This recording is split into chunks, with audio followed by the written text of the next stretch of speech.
Ini dia Redmi 4A setelah 1 minggu pakai dan gimana, apakah layak dibeli atau tidak. Assalamualaikum warahmatullahi wabarakatuh. Halo teman-teman, bagaimana kabarnya? Semoga selalu baik-baik aja ya.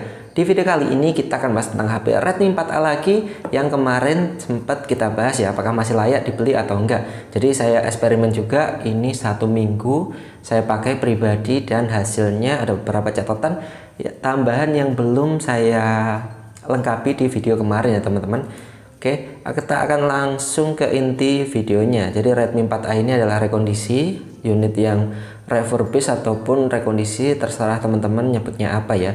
Untuk yang pertama itu kendala di charger teman-teman. Ini chargernya KW banget ya, bisa dibilang KW banget karena ketika ini dibuat ngisi cuma 10 menit 15 menit itu udah berhenti pengisiannya, jadi kurang maknyus. Sehingga buat teman-teman jika mau beli HP Redmi 4A ini, saya sarankan untuk pakai charger punyanya yang lain ya.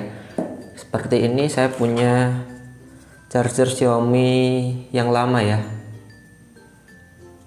Ini orinya Xiaomi tapi yang tipe-tipe lama. Nanti saya punya ori dan saya pakai Aman Jaya teman-teman. Jadi untuk yang pertama untuk masalah chargernya, kita sisihkan dulu.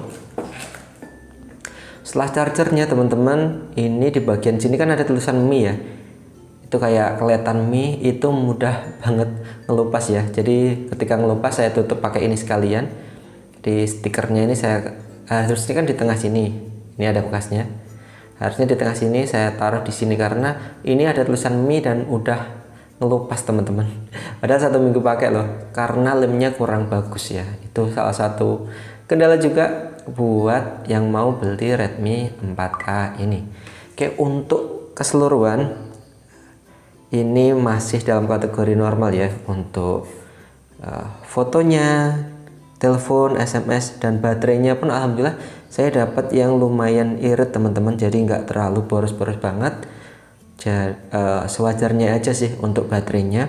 Sementara kameranya sendiri lumayan sesuai ekspektasi ya, nggak terlalu bagus karena mengingat harganya juga yang murah. Untuk LCD yang saya dapatkan ini cukup oke teman-teman, hanya saja di bagian atas ini agak menguning, bagian atas agak menguning tapi hanya samar banget teman-teman, sehingga nggak terlalu masalah ketika saya pakai. Yang jadi masalah ketika HP ini panas. Jadi ketika pakai YouTube agak lama, nanti ada shadow di bagian sini ya, bagian layar.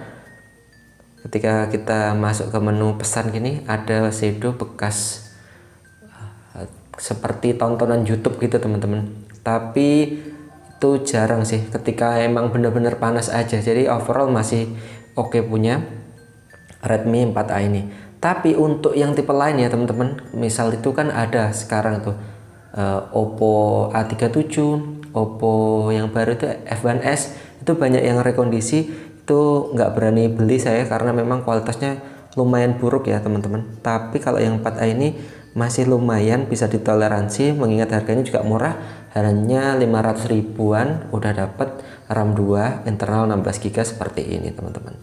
Jadi kalau kalian buat SMS, telepon ataupun sosial media ringan, ini masih oke Redmi 4A ini. Biasanya kan daring butuh itu ya, buat WA, kirim-kirim video ataupun kirim hasil belajar, itu masih oke untuk Redmi 4A ini.